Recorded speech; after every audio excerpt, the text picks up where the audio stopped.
Welcome to Jewish Boy Calls His Mother. I'm your host, Sadia, and this is my mother, Ima. Hey, Ima. Hello, my little love. And boy, just looking at myself on this video makes me depressed. Oh, don't worry about it. You're beautiful. Just the way you are. Thank you. You're special and unique. Special and unique is true. Uh-huh. The pretty 100%. part of it, I'm not so sure. Yeah. So today we wanted to talk about something that's kind of interesting. The misconceptions people have about Judaism. And just to get off the bat, like it's just a real simple, easy answer, easy explanation. A lot of people think that Jews can't be buried in a Jewish cemetery if they have tattoos. And that, like, there's people have some ideas of where that came from. That's not true. It's not true at all. I think it was in a Seinfeld episode that like it happened once, and everyone just thinks that because the way the media portrays us, it's just they go off this whole long tangent, but it's really not true at all. When we were discussing some of these misconceptions before, and it jolted my memory about my father telling me that when his grandmother passed away, there was a non-Jewish neighbor who was very good friends with her. And she was of course, she'd made plans to attend the funeral. And the other Goyish neighbors in the neighborhood told her, "Oh, don't go. We understand that at Jewish funerals, everyone's required to roll along the floor." So this Goyish lady says to them, "Well, if that's what's required to do, that is what I am going to do." She says, because, she said that my grandmother was a very dear friend of hers, and whatever, is required at the funeral too, that's what she's going to do. Well, the non-Jewish neighbors were very surprised when she came back and told them, guess what? The Jewish funeral was like anybody else's funeral. Yeah. Well, I mean, Rabbi got up there and spoke, and, they took it to the cemetery, and it was like any other funeral. They were shocked.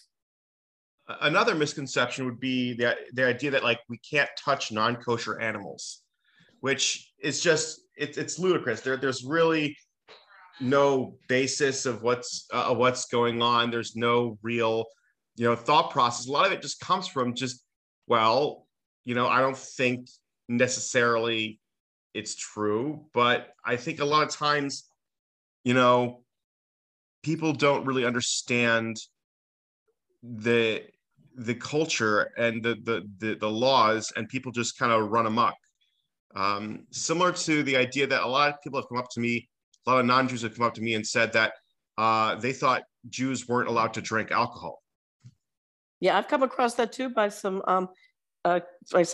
religious Christians, because there were groups of religious Christians like the Pentecostal and the Methodists and various other esoteric sects that to their idea of being religious is someone abstaining from alcohol. And so this lady, I forgot what branch of Christianity she was, but when she found out that I drank, she says, "You drink alcohol?" I said, "Yes." She goes, "But you are people of the book." I said, "Yes, we're people of the book." I said, "But we're permitted to drink." Yeah, and she was surprised about that. Another thing I think we talked about was, I think you had a few stories in mind that happened to you when you started becoming more religious, and a lot of your non-religious, relatives were kind of confused, like mikvah or, shomer negia and things like that. Yeah. Well, I remember I ran into a friend of mine who I hadn't seen in a while. This is after I graduated college. And when I told her that I had become a religious Hasidic Jew, she looked me up and down and said, "I don't understand it. You're dressed normally." Yeah. Yeah. And then there was the story of one of the women in Crown Heights told me that they were having, in Chabad, they have a lot of, non-religious people they invite over for Shabbos. They have those, nice Shabbat Tarnim. And so she said there was this girl who came to her for Shabbos, and she walks in the house and she looks at her, and she's looking at her this girl is looking at this Jewish woman who's hosting her very, very strangely. And she can't figure out why this girl's looking at her so strangely. So then she says to her, "Here, let me take your bags upstairs. Let me help you unpack." So she goes, no, don't look at my clothes. Don't look at my clothes. She goes, "Well, why? What's the matter?" She goes, "Come on now. Nothing's wrong." She goes, "Can we help you unpack?" So she says she opens up her suitcase, and what does she see? She sees this long black skirt. She sees this long black blouse. She sees this long black shawl and black stockings. And she says to her, what is this? And the girl says, when I told my mother I was going to spend Shabbos with some Orthodox Hasidic Jews, she told me this is what I would have to wear. That's why I was looking at you so strangely, because when I came in the house, I saw that you're dressed like a normal human being. That's pretty funny. Yeah. Didn't you have a thing about, I think Shomer Negia and Yichud are very important, but I think people get to misunderstand what they are and what they do. I think a lot of women misconstrue it to think that it's a put down to women, which of course it is not at all. It's a, basically, like, you said something which was so funny but true. You said, laws of Yichud and Shomer Negia are not to protect the woman, it's to protect the man. Yeah. It's definitely something that's fundamental for today's society. With everything that's going on. But the story that I told you was about, being Shomer Negia was I had just become from and decided to take on Shomer Negia. I was at some sort of social event with my parents, and there was this couple that my parents were very close friends with, and the husband came over to give me a hug. And I told him, I'm sorry. I said, I don't touch men because I became Orthodox. There's something in Judaism where we don't touch, men and women don't touch unless they're married or very close relatives. So he says, well, what happens then if I touch you? So his wife goes, oh, that means she has to run to the mikveh. And I said, no, it doesn't. I said, I don't have to run to the mikveh. I said, but we just do this. We start to think about it. It really creates an entire atmosphere of respect. Because once you take this on, you look around, you see how much unsolicited and sometimes inappropriate touching goes on between men and women right there at these different social events. Like I was at this one bar mitzvah where this woman came over to this man, and she was dressed, let's put it this way, low cut, like strappy type gown. And she runs over to him and goes, I haven't seen you in so long. And she throws her arms around him and she gives this big smooch and she sits right on his lap. And I mean, these are people that are married to different, this is a man and woman who's married to different men and women, they're, come on. I mean, this is supposed to be a bar mitzvah. It's supposed to be a religious event. What are you acting like this for? It's like borderline inappropriate. Yeah. Well, I think we were talking earlier about the frustration we have with the media, how the media kind of sets a narrative for religious Jews. I think I was watching a clip from Curb Your Enthusiasm, and it was talking about this one scene where there was this woman on a ski lift with Larry David, the main character in Curb Enthusiasm, and she was saying how it's almost I think shkia or she said some other Jewish terminology for like the time to be sunset. She's like, I can't be with a man, as soon as the sun sets. And I find it kind of frustrating because it's like, it's making light, it's making a joke, it's all comedy, yada, yada.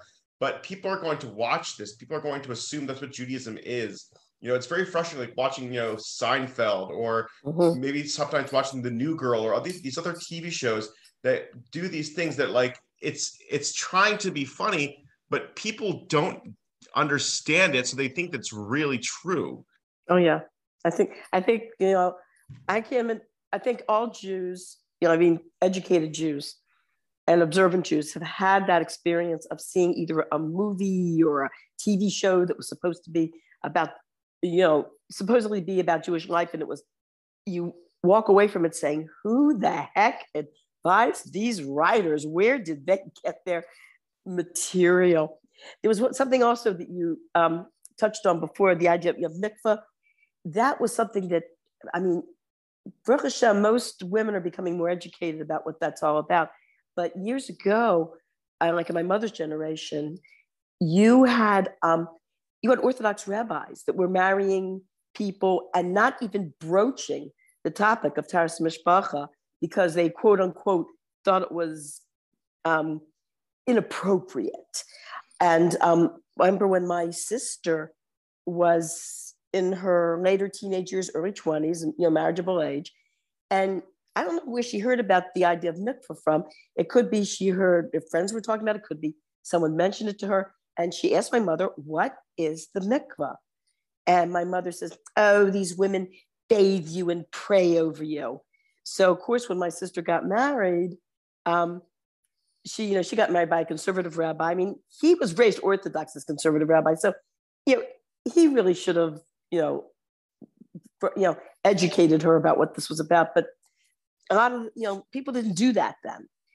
And so in the early 70s, that's when I became frum. I went to Minnesota, and at Minnesota they gave us a small course on Taras Mishpacha, and they took us for a tour of the mikveh. And I came home very enthusiastic, and I told my mother and my sister, you wouldn't believe what this is all about. I said, it's not a bunch of women that bathe you and pray over you. And I told them what it was about. A small pool of natural water. It's very private. No one else is there except maybe the mikveh attendant who's there to help you and make sure that your toiveling is kosher, is okay. And my mother, in a very sad tone of voice, said, "Oh, I thought it was something quite different." And in fact, she said that like over and over again. Like she really, really felt badly about, not knowing, not having this knowledge. I was passing out pamphlets about Taras Mishpacha, and this woman told me that she's not Orthodox. She's like, conservadox, whatever. She says, she and her husband were married 25 years ago by this conservative rabbi. And she says, it was about a couple of years ago, they found out about Taras Mishpacha. So, and she went to some shiurim that were sponsored by Chabad and decided to take it on. She said it did so much for their marriage that she got so angry at this conservative rabbi that married them. She said she went to the temple, she walked into his office and yelled at him.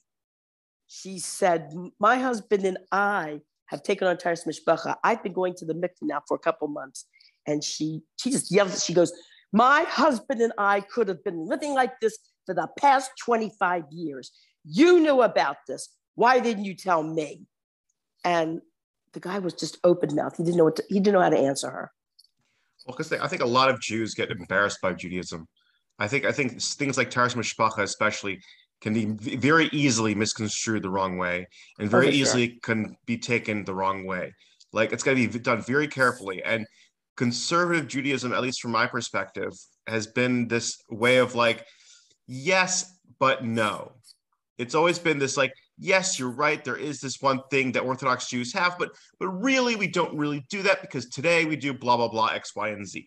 That's kind of the pattern I've seen with conservative rabbis, just from my experience. And if I'm wrong, please send me a message and let me know. What I'll tell you, what I many years ago, I decided on my own to call Reform and conservative rabbis and ask them if they about Taras Mishpacha. Would you like me to bring a pamphlet?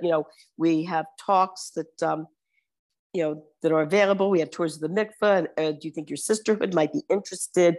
And right away, the first reaction I got was, "Well, why can't we bring our converts to the mikveh here in Baltimore?" They were more concerned about their converts than they were about educating, born Jewish women about the mitzvahs. It changed a little bit though, because years later, there was one conservative rabbi. It was Beth Israel Sisterhood did have a program on Taras Mishpacha, and they did come and see and tour the mikveh. That's wonderful. And have a discussion. Yeah, it was wonderful. It was really an eye opener for them. Adding to the whole idea of media and whatnot, I remember I went with Mushki to a off-Broadway show called My Mother's Jewish, My Father's Italian, and I'm in Therapy. I heard about that when it was out. Yeah, it was advertised on the radio. Yeah. Yeah, I went there with Mushki. It was really nice. But one of the jokes the guy had, and this is what I'm talking about, where it's like it's supposed to be a joke, this guy's performing, but people think it's real what Orthodox Judaism is. He was talking about how his mother would, in order to kosher the utensils, she would bury the utensils, and she would, and the only reason why I could see where it gets misconstrued and distorted is because in Jewish law, a knife, to kosher a knife, you're supposed to clean it, wait 24 hours, stick it in the ground for 24 hours, and then take it out and then clean. And that's how you clean a knife, because a knife, there's pressure to it. There's transfer of taste. There's a whole long discussion. You can find it on Chabad.org. But, you know, it's for comedic effect, they kind of take it and exaggerate it. But when they take it and they exaggerate it, people don't realize that it's just a joke. Well, there's something, it's funny you should bring that up, because my mother, not being Jewishly educated, didn't know that if you accidentally mix up, say you take a spoon and accidentally put it in a milk spoon, put it in a pot of like hot meat, all you have to do is just clean it, put it on the side, and then the next day, put it in boiling water. It's no problem. She was not aware of that. She thought also the same thing, that you have to put the utensils in the ground. And one day she said to us, "You girls are mixing up so many of my utensils. I should have a sandbox here in the kitchen." I got to tell you something funny but strange. You talk about the ideas that people have about Orthodox Jewish people. Yeah. There was one Simchas Torah where Chabad advertised, come to our shul for Simchas Torah. And there was this man and his son that were coming up to the Chabad house and about to walk in. Obviously, I don't know how religious they were, weren't they? I don't think they were Orthodox. And he says to his son in a very serious voice, "Now the people who go to this synagogue are very religious." It's so funny when people say that. It's like, it's also the idea of, and I know there's a rule called nivel peh, but it's like this weird like notion that people think that Orthodox Jews don't curse, don't use swear words. I highly doubt that's actually. Let's put it this way: we're not really supposed to, but every now and then. It's like I remember being in shul and hearing various people, highly learned rabbis, talking about damn this and damn that. This is ridiculous, this, and I'm not putting up with your bullshit anymore. But it's interesting that we talk about the fact that there's even Jews have misconceptions of Jews. Judaism, there's so many different facets to Judaism, and people are trying to hold on to just one solid truth. And of course, we wait till Mashiach comes to find the whole truth. But there's even damaging situations where you have people like, the Lev Tahor cult. They think that they're doing Judaism when really they're mamish going over every single affair you could possibly imagine. And it's terrible. And it's just this whole misunderstanding of Judaism. And it's not even that old, not even that new. If you look at the Gemara, there are tons of stories about different rabbis not understanding certain things and having to constantly go back and clarify one halacha over another piece of halacha, and to say things and do things a certain way to not make people misunderstand. I mean, there's even a part of Judaism called Maris Ayin, where you're trying not to, have anything being misunderstood. Right. And not giving the appearance, not actually even giving the appearance that you're doing something wrong, even though you're not. Because someone might look at you and think that it's okay to do. Right. That's something that's so funny and so interesting, is this has always been a struggle in Judaism. It's never been resolved. It's always been something you have to constantly be aware of and constantly work on. So you were talking before there about people having misconceptions about Judaism. My sister experienced that when we were sitting Shiva for my father. She worked in the public school system, and she was very, very disappointed that none of her Goysha friends from the public school system came to visit her during the week of Shiva. So when she got back to work, she brought it up to some of them. And they said, oh, well, we Googled Jewish mourning customs, and we don't want to have to tear our clothes or not listen to music for an entire year. And so, or not cut her hair for a whole month. And she says, those aren't the things you're supposed to do. Those are the things I was supposed to do as the mourner. And they went, wow. Oh, okay. It's like people think the weirdest, I don't know what it is. They think, I think like the weirdest things about us sometimes. I have to laugh about many years ago, the president of Indonesia made this horrible anti-Semitic speech where he said the Jews ran the world, that they owned the banks and yada, yada, every prejudicial misconception you could possibly think. So you had some of the talk show hosts that were poking fun at what this president of Indonesia said and laughing about it and joking around about it. These were, Goysha talk show hosts who were very pro-Israel and pro-Jewish. And one of them, of course, was Tom Moore at the time. And he said, I wish the Jews did run the world. It'd be a better world if they did. Yeah, yeah. It's just, it's such a frustrating thing to deal with because we're always in a rock and hard place and we're always doing an uphill battle. And I just trying to just clarify and seek the truth and trying to, just make people aware. It feels like it's almost impossible because of the vast amount of people and the vast amount of information that's out there. So true. There's an old saying, what is it? A lie is halfway around the world before the truth gets its pants even on. Gets his boots on. Yeah. I heard that. I heard that before. It is what it is. All we could do is just be as honest and upright and decent human beings, decent citizens, and just if people ask you, then go ahead and just be honest with them and try to make sure that they're guided towards a more honest answer. What else can you do? Listen, we don't know everything. We're limited human beings. We just do the best we can. Yeah, what we have.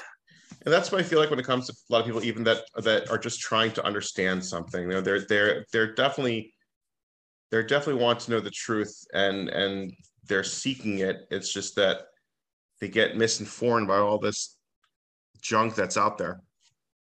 Oh, did I ever tell you the story about this tizzle I came in, a little argument I had with this conservative rabbi?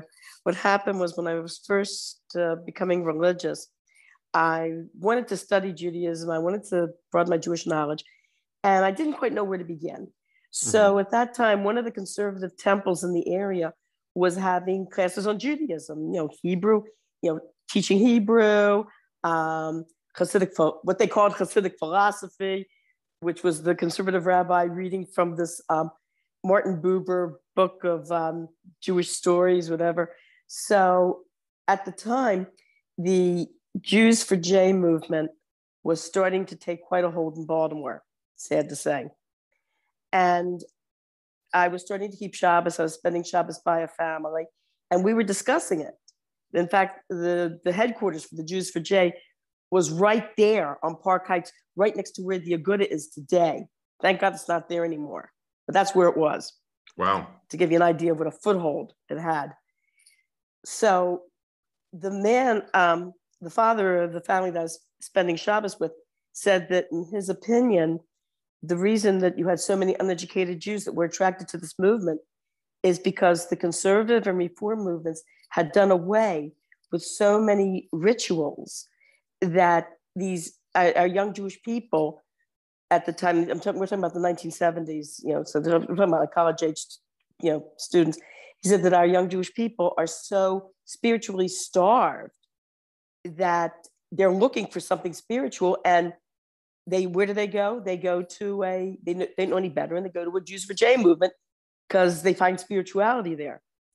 So in the middle of this conservative rabbis talk about Judaism at least what he thought was Judaism. I decided to voice that. I decided to voice that opinion. And what was the class. answer? He turned to the people in the auditorium and said, "Pardon me for a moment while I answer this poor, misguided young woman." And he turns to me and smiles and says, "Now, we're Baltimoreans, so what do we call people in Baltimore? We call them honey." Hey, hon. He turns to me and goes, "Honey," and explains it. "We're not turning Jews away from Judaism. We are trying to make it more attractive to them." Oh, gosh. But you could tell, like, this guy was very much trying to control whatever turmoil was going on from what I said. Yeah, but it is kind of frustrating when you have a lot of people that are, I think, just scared of explaining the truth about Judaism to other people because they're embarrassed almost. It's like they're embarrassed to be Jews, which is why the Rebbe was so focused on making sure that we're proud of being Jews and we explain things, the way the Rebbe would want us to explain it. Because if not, you have all these people being like, well, yes, but no, well, not really. They start, again, like I said previously, they start going down this path. And I think that's where a lot of misinformation comes, because you start breaking things up, into different other categories that really aren't true. People can go ahead and say that they are, but say what you want. It's not the reality. Well, one time I said to your father that I felt like writing a letter into the Jewish Times. At that time, the Jewish Times was having an identity crisis. They were non-religious, anti-religious, but on the other hand, they did not want to lose their religious people's subscriptions. Yeah. So I said, I feel like writing a letter into the Jewish Times saying, what is it? Being macharo mitzvahs for the sake of Judaism is, oh no, I said, here's how the letter went. And your father laughed. He said, "You write that letter, I'll sign it and send it in." Here's what happened. There was an expression during the Vietnam era where fighting a war for peace is like blankety blank blank for virginity. Oh, yeah. And so I said, I feel like writing a letter that says, there was a saying during the Vietnam War that fighting a war for peace is like blankety blank blank for virginity. The same thing can be applied to any Jewish movement that takes away the mitzvahs to try to make Judaism attractive. Yeah, it's that's just the same principle. That's what I said. So the same principle can be applied to I think I said the conservative reform movement. I think that's how the weather went. As your father cracked up and says, "Here, I want to sign it and send it in." We're gonna piss off a lot of people with this podcast episode. I'm telling you. You can't go through life being afraid of who you're going to offend, man. You won't be able to do anything. I'm just realizing it now. It's just like people are going to come ahead and send me a message later on, like, "How could you? Don't you believe?" Blah blah blah blah. I'm like, all right, fine, whatever. Do what you got to do. Whatever makes you happy. You haven't gotten any death threats yet, have you? No, it's too small to get death threats. I'm talking about like people. All right, people like relatives or people that might listen to the show might come up to me and be like, "You shouldn't have said this or that," or blah blah blah. Whatever. It is what it is. All right. We're gonna call it a day. before we put our foot in the other mouth. Yeah, sure. Why not? Let's go for that. All righty, I love you. Have a wonderful Shabbos. You too. Have a great Shabbos. Bye bye.